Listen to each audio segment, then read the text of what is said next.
हरे कृष्णा। ओम नमः शिवाय। हर हर महादेव।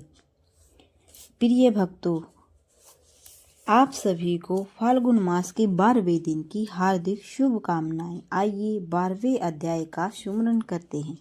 नारद जी इतनी कथा सुनकर बोले, हे ब्रह्मा जी, संपूर्ण सृष्टि के स्वामी सदाशिव, जो किसी के भी शत्रु नहीं हैं, उनके साथ दक्ष ने इस प्रकार से वैर क्यों किया?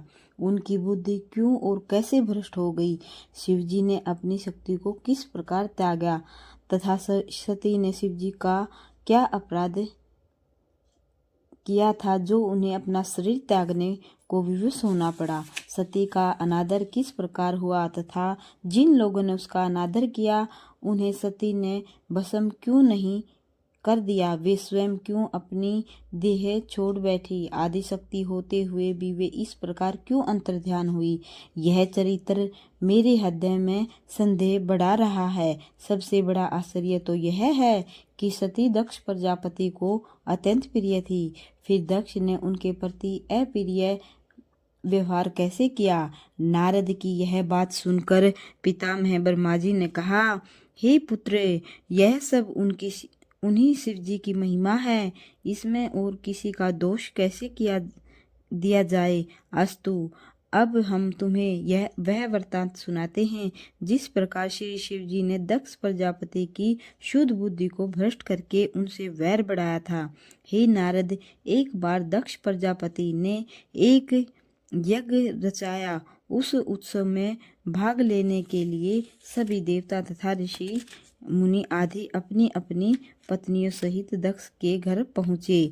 मैं भी अपने सेवकों सहित यज्ञशाला में गया।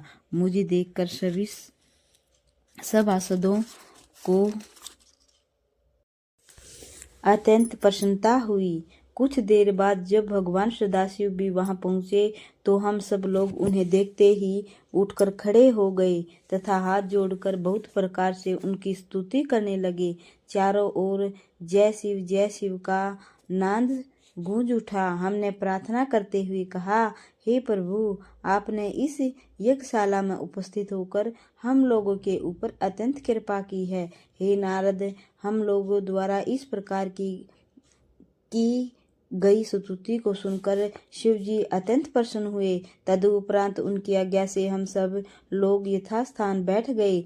उस समय हम सभी सभासद अपने को परम धन्य मानकर मन ही मन प्रसन्न हो रहे थे। इसके कुछ देर बाद ही उस यज्ञशाला में दक्ष प्रजापति भी आ पहुँचे। उन्हें देखकर सब देवता तथा ऋषि मुनि फिर उठ खड़े हुए तथा दंडवत प्रणाम करने के उपरांत उनकी स्तुति करने लगे। मैं, विष्णु जी तथा शिव जी अपने आसन पर ज्यों के त्यों बैठे रहे। यह देखकर दक्ष ने क्रोध भरी दृष्टि से देखते हुए मुझे प्रणाम किया, फिर अत्यंत अहंकार पूर्वक अपने आसन को ग्रहण किया। तदुपरांत जब दक्ष ने यह देखा कि उसके जमाता शिवजी ने भी उसे प्रणाम नहीं किया, तब वह अत्यंत अहंकार में भरकर शिवजी के प्रति कटु शब्द कहने लगा। शिवजी की माया के वशीभूत होकर मृत्यु को प्राप्त होने वाला दक्ष शिवजी की निंदा करता हुआ समस्त सभासदों को संबोधित करते हुए इस प्रकार बोला, हे सभासदों, आप लोग मेरी बात को मन लगाकर सुने।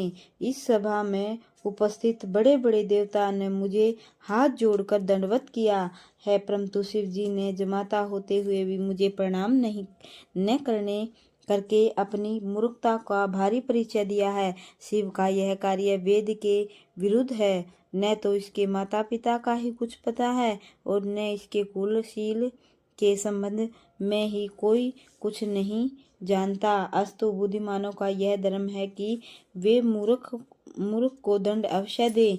यदि वे ऐसा न करे तो संसार में उदंडता बहुत बढ़ जाएगी। इसलिए मैं शिव को श्राप देता हूँ, अपने ब्राह्मण वंश का तेज प्रकट करता हूँ। हे नारद, इतना कहकर दक्ष ने शिव जी को यह श्राप दे दिया कि हे शिव, तुम मूर्खों के समान कर्म करने वाले हो, अतः तुम्हें आज से किसी भी यज्ञ में भाग नहीं मिलेगा। दक्ष के इस श्राप को देखकर शिव जी ने कोई उत्तर नहीं दिया। वे चुपचाप बैठे रहे, परंतु उस समय नंदी से नहीं रहा गया। अस्तु, नंदीगण ने अत्यंत क्रुद्ध होकर दक्ष से कहा, हे दक्ष, तूने शिव जी को श्राप देकर अपनी परम मूर्खता का प्रदर्शन किया है। क्या तू यह नहीं जानता कि शिव जी के द्वारा ही इस संपूर्ण सृष्टि का भरण पोषण होता है? फिर भी जो तू शिव जी को अशुभ कहता है, यह तेरी मूर्खता नहीं तो और क्या है। हे पापी, तूने ऐसे परम प्रधान पुरुष को की निंदा की है। अस्तु, मैं तुम्हें यह श्राप देता हूँ कि तेरा यह शिव निंदक मुख न रहे और तेरा कोई भी मनोरथ पूर्ण न हो। हे नारद, नंदीगण के मुख से यह श्राप सुनकर दक्ष प्रजापति के ने अत्यंत भयभीत हो उन्हें भी श्राप दिया कि हे नंदी, तुमने मेरा अपमान किया है। अस्तु, संसार में तुम दुखी रहोगे, तुम्हारा स्वरूप विचित्र होगा। वेद के विरुद्ध आचरण करने के कारण तुम्हारी बुद्धि नष्ट हो जाएगी और तुम बोझ ढोने के काम में आओगे। यह श्राप देखकर दक्ष प्रजापति ने भृगु आदि की ओर जो शिव जी से द्वेष रखते थे देखा। दक्ष के इस श्राप को सुनकर वे सब बड़े प्रसन्न हुए। यह देखकर नंदी को फिर क्रोध आया। तब उसने अपनी अप्रेम्य महिमा को दिखाते हुए जिन लोगों ने शिव जी की निंदा की थी उनकी ओर देखते हुए कहा, तुम सब लोग व्यर्थ ही ब्रह्मा के वंश में उत्पन्न हुए हो। तुम तत्व का ज्ञान नहीं रखते हो और काम, क्रोध, लोभ आदि के वशीभूत होकर शिव जी के विरुद्ध आचरण करते हो। अतः मैं तुम्हें भी यह श्राप देता हूँ कि तुम्हें शुभ कर्मों का फल प्राप्त न होगा और तुम कभी भी परम पद को नहीं पा सकोगे। जो लोग शिव जी से द्वेष रखने वाले हैं, वे सब वेद के विरुद्ध चलकर ब्राह्मण के कर्मों का त्याग कर बैठेंगे। वे महादरिद्र होकर कुकर्म करेंगे तथा अंत में नरक वास पाएंगे। हे नारद, इस प्रकार नंदीगण ने जब ब्राह्मणों को भी श्राप दे दिया, उस समय शिव जी ने हंसते हुए कहा, हे सभासदों, हम तुम्हें सब सच्चे ज्ञान का उपदेश करते हैं। उस ज्ञान को सुनकर कोई अप्रसन्न न हो। वेद को अक्षर तथा मंत्र कहा जाता है। इसमें भी सुकत को अत्यंत आनंद देने वाला कहा गया है। इसलिए ज्ञानियों के मन सुकत में लगे रहते हैं और वे बुद्धिमान जन अपने मन को सदैव अपने वश में किए रहते हैं। अस्तु, मैं नंदी से भी यह कहता हूँ कि हे नंदी, तुम विद्वान होते हुए भी अपने हृदय में क्रोध को जो स्थान दे रहे हो, यह उचित नहीं है।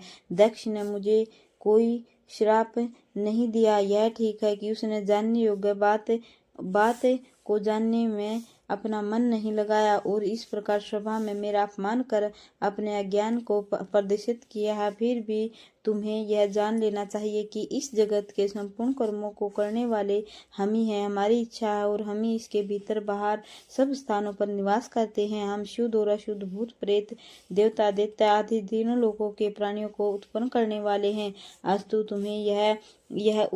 तुम्हें यह उचित है कि हमारे इन वचनों को सुनकर अपने क्रोध को दूर कर दो और अब किसी को भी श्राप आदि मत दो। हे नारद, शिव जी की यह वचन सुनकर नंदीगण ने अपना क्रोध शांत कर लिया। तदुपरांत शिव जी कैलाश पर्वत को चले गए। दक्ष प्रजापति भी उसी क्रोध में भरा हुआ अपने घर चला गया। उस दिन से वह सदैव शिव जी की निंदा करने लगा। यदि वह किसी शिव भक्त को देख लेता तो उसे भी बहुत क्रोध आ जाता था। शिव जी की माया ऐसी अपरंपार है कि वह कब किससे क्या करा बैठे उसका कोई पता नहीं चलता। हर हर महादेव, हर हर महादेव।